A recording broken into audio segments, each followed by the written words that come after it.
whenever I look at the time and I see it's 9 o'clock, I say in my head, it's 9 o'clock on a Saturday, the regular crowd shuffles in. Billy Joel quote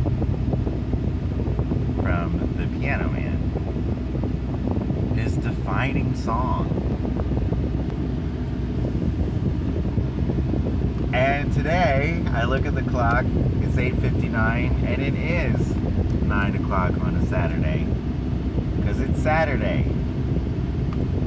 I guess that has a chance to happen 2 times a week at 9 o'clock.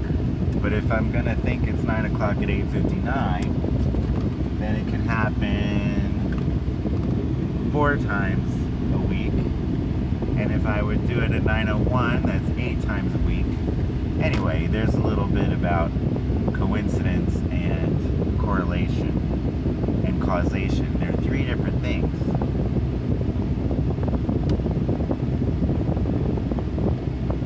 So 9 o'clock on a Saturday, that's what time it is. The regular crowd is shuffling in. I'm on my way to a performance.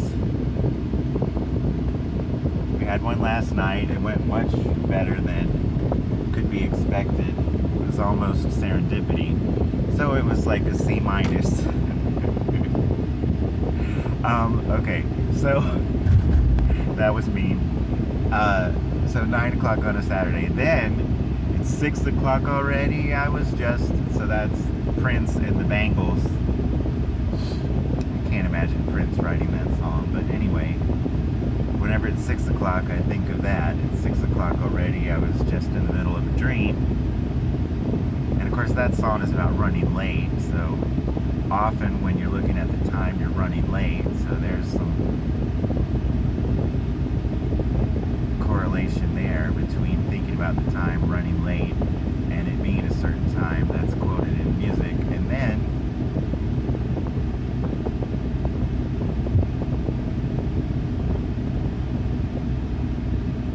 the Chicago song,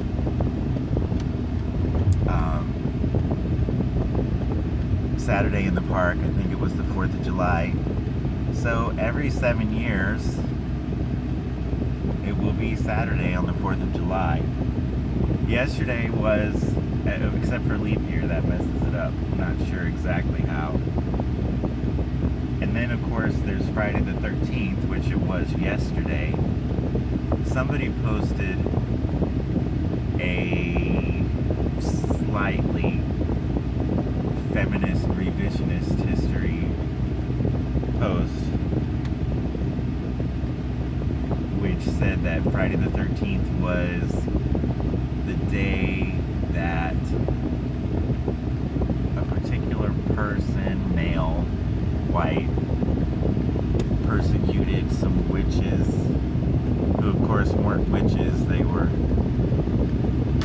fabulous naturalists and healers and ecologists before ecology existed, and feminists before feminists existed. But anyway, the only way to look back on history is to relate it to what's going on now.